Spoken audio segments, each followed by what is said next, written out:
हमने हमारी पिछली वीडियो में स्पाइन की बेसिक एनाटॉमी के बारे में देखा था, फिर डिस्क के बारे में पढ़ा था, उसकी स्टेजेस के बारे में देखा था कि न्यूक्लियस डिजनरेशन की स्टेजेस आती है, फिर न्यूक्लियस डिस्प्लेसमेंट की जिसके अंदर फर्दर 3 स्टेजेस थी, फिर थी स्टेज ऑफ फाइब्रोसिस की, फिर हमने डिस्क प्रोलैप्स के साथ साथ जो चेंजेस आते हैं वो देखे थे। अब बात करते हैं इसकी इन्वेस्टिगेशन की। तो सबसे पहले क्या करवाएंगे, एक्सरे करवाते हैं, फिर सीटी स्कैन करवाएंगे, एमआरआई करवाते हैं, ईएमजी करवाएंगे। अब अगर हम इसके क्लिनिकल फीचर्स की बात करें तो आपको पता होगा जो डिस्क है सबसे ज़्यादा किस एज ग्रुप में देखने को मिलता है, डिस्क बल्ज 20 to 40 ईयर्स के भी। और जो इसमें सबसे पहले इनिशियल सिम्टम्स क्या होता है, पेशेंट को लो बैक पेन होगा और उसको सियाटिका का पेन हो भी सकता है, नहीं भी हो सकता। अगर जो डिस्क बल्ज है वो सियाटिक नर्व को कंप्रेस कर रहा है तो सियाटिका का पेन आएगा, नहीं तो नहीं आता।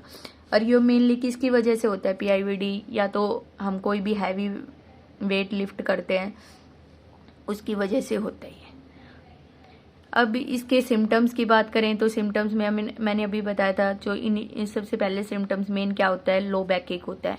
वो एक्यूट भी हो सकता है और क्रोनिक भी होता है। एक्यूट क्या होता है, कम टाइम से हो रहा है अगर पेन ज़्यादा टाइम से आ रहा है, मोर देन 1 मंथ, तो उसको बोलते हैं हम क्रोनिक। तो जो एक्यूट पेन है वो मेनली किसकी वजह से होता है, मसल स्पाज्म की वजह से। एंड क्रोनिक बैक एक जो होता है वो डल एंड डिफ्यूज होता है। ये मेनली कोई भी हम एक्जर्शन एक्टिविटी करते हैं या फॉरवर्ड बेंडिंग करते हैं तो उससे पेशेंट का दर्द जो होता है वो बढ़ जाता है और फिर पेशेंट जैसे ही रेस्ट करता है, रेस्ट करने पे उसको रिलीफ होता है। तो अब मैंने क्या बताया था, और हमारे लंबर रीजन से ही सियाटिक नर्व निकलती है। तो कई बार क्या होता है, जैसे ही डिस्क बल्ज होता है तो वो सियाटिक नर्व को भी कंप्रेस कर देते हैं, तो पेशेंट को सियाटिक नर्व के सिम्टम्स आते हैं। तो वो जो सियाटिक पेन होता है वो कहाँ से होता है, रेडिएट टू द, पहले ग्लूटल रीजन से रेडिएट करके बैक ऑफ थाई में आएगा और लेग में जाता है वो। और ये डिपेंड करता है हमारे रूट कंप्रेशन पे। अगर हमारी जो सैक्रल रूट कंप्रेशन हुई तो पेशेंट को पोस्टीरियर लेटरल पीछे की साइड और लेटरल साइड काफ और हिल के पेन आएगा। अगर हमारी जो लंबर L5 रूट कंप्रेशन हुई तो उसमें क्या होगा, पेशेंट को एंटीरियर आगे की तरफ एंटीरियर लेटरल पेन आता है लेग और एंकल में। तो ये था सियाटिक पेन के बारे में। तो अब इसके अलावा हम क्या देखते हैं, न्यूरोलॉजिकल सिम्टम्स भी देखने को मिलते हैं। अब आपको पता है नर्व कंप्रेस हो रही है तो नर्व कंप्रेस के साथ साथ क्या होगा, वही सिम्टम्स आएंगे, टिंगलिंग, नमनेस की लेग और फुट में नमनेस हो जाएगा, वहाँ का एरिया सुन्न हो जाता है, कॉइडा इक्वाइना सिंड्रोम देखने को मिलता है। फिर अगर इसकी एग्जामिनेशन की बात करें तो सबसे पहले देखते हैं, पेशेंट हमारे पास आएगा तो उसका पोस्चर देखते हैं। तो पेशेंट का पोस्चर कैसे मिलता है, जो पेशेंट खड़ा होगा वो rigid, flattened and the lumbar spine के साथ खड़ा होगा और उसका जो ट्रंक है ना वो हिप पर आगे की तरफ फॉरवर्ड शिफ्ट होता है। मतलब पेशेंट के दर्द इतना होता है कि वो सीधा खड़ा नहीं रह पाता, वो आगे थोड़ा सा झुका हुआ होता है हिप के। और क्या होता है, उसका कई बार ट्रंक जो होता है वो एक साइड टिल्टेड मिलता है, मतलब स्कोलियोसिस टाइप का देखने को मिलता है। अब मूवमेंट्स करवाएंगे, स्पाइन पे जो मूवमेंट्स करवाते हैं वो पेनफुल होती है और मेनली जो फॉरवर्ड बेंडिंग तो पेशेंट कर ही नहीं पाता, उसमें तो इतना पेन होता है। फिर है टेंडरनेस, लंबर रीजन पे टेंडरनेस दिखाई देती है। टेंडरनेस का पता कैसे लगाते हैं, जैसे ही उस एरिया को टच करेंगे तो पेशेंट को पेन होगा। अब फिर करते हैं SLR test, straight leg raise test. Patient को स्टेट लेग रेज करवाएंगे तो उसमें 30 to 40 डिग्री में पेशेंट को पेन आने लग जाएगा उसके लो बैक में। तो वो क्या है, इंडिकेट करता है कि उसकी नर्व रूट कंप्रेस है। फिर इसके अलावा एक कॉन्ट्रालेटर SLR टेस्ट भी होता है, जिस पेशेंट की जिस लेग में पेन आ रहा है उससे अपोजिट लेग को लिफ्ट करेंगे तो अगर पेन आ रहा है तो मतलब वो कॉन्ट्रालेटर स्टेट लेग टेस्ट पॉजिटिव है।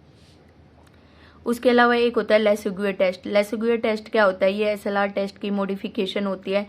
बस डिफरेंस ये होता है, इसमें हम हिप और नी को 90 डिग्री बेंड कर देते हैं और देन हम नी को एक्सटेंड करते हैं।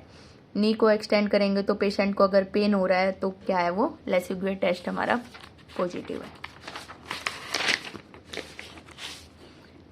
उसके अलावा फिर न्यूरोलॉजिकल एग्जामिनेशन करेंगे। अब आपको पता है न्यूरोलॉजिकल एग्जामिनेशन में जैसे motor examination, sensory examination, reflexes, ये सब चेक करते हैं। तो पेशेंट की क्या क्या मिलेंगे, अब आपको पता है यहाँ पे सियाटिक नर्व कंप्रेस हो रही है तो न्यूरोलॉजिकल सिम्टम्स तो आएंगी।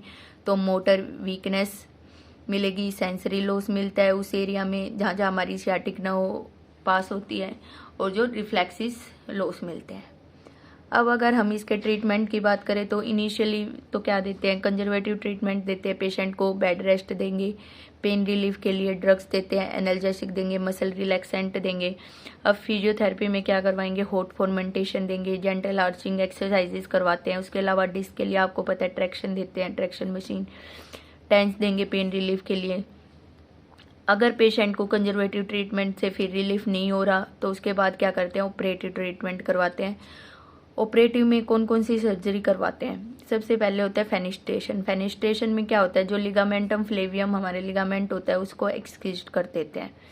सेकंड होती है लेमिनोटमी। आपको पता है अगर वर्टिब्रा का स्ट्रक्चर पढ़ा होगा कि एक वर्टिबल बॉडी होती है, पेडिकल्स होते हैं, लेमिनाज होते हैं, स्पाइनस प्रोसेस होते हैं, आर्टिकुलर प्रोसेस होते हैं, ये सब एक वर्टिब्रा का अगर हम जनरल स्ट्रक्चर देखें तो उसके स्ट्रक्चर के टाइप्स होते हैं ना। तो जो लेमिना होता है तो सेकंड सर्जरी होती है लेमिनोटमी। लेमिनोटमी में क्या होता है, जो लेमिना होता है उसमें होल बना देते हैं फॉर वाइडर एक्सपोजर के लिए। फिर थर्ड होती है हेमीलेमिनेक्टमी। हेमीलेमिनेक्टमी में क्या होता है, जो एक साइड का पूरा लेमिना रिमूव कर देते हैं। फिर होती है लेमिनेक्टमी। लेमिनेक्टमी में क्या होता है, दोनों साइड का जो लेमिना होता है और उनके स्पाइनस प्रोसेस के साथ उसको रिमूव कर देते हैं। फिर होती है कीमोन्यूक्लियोसिस। कीमोन्यूक्लियोसिस में क्या होता है, ये एक एंजाइम्स होता है इसमें, जैसे कीमोपैपियन नाम का एक एंजाइम होता है जिसके अंदर हमारे फाइब्रोसिस को डिसोल्व करने की, फाइब्रोसिस और कार्टिलेज टिश्यू को डिसोल्व करने की प्रॉपर्टी होती है। उसको डिस्क के अंदर इंजेक्ट करते हैं इस एंजाइम को, कीमोपैपियन के। तो उससे क्या होता है, डिसोल्यूशन हो जाता है और डिस्क फाइब्रोसिस हो जाती है और जो पेशेंट को सिम्टम्स में रिलीफ होता है। तो ये इसका ट्रीटमेंट होता है। तो हमने क्या क्या बात की थी इसमें, मेन तो स्पाइन की एनाटॉमी देखी थी, उसकी स्टेजेस देखी थी, फिर क्लिनिकल फीचर्स की बात की थी, क्लिनिकल फीचर्स में सिम्टम्स देखे थे, एग्जामिनेशन की थी, देन इन्वेस्टिगेशन की बात की थी, फिर further treatment. Okay, thank you.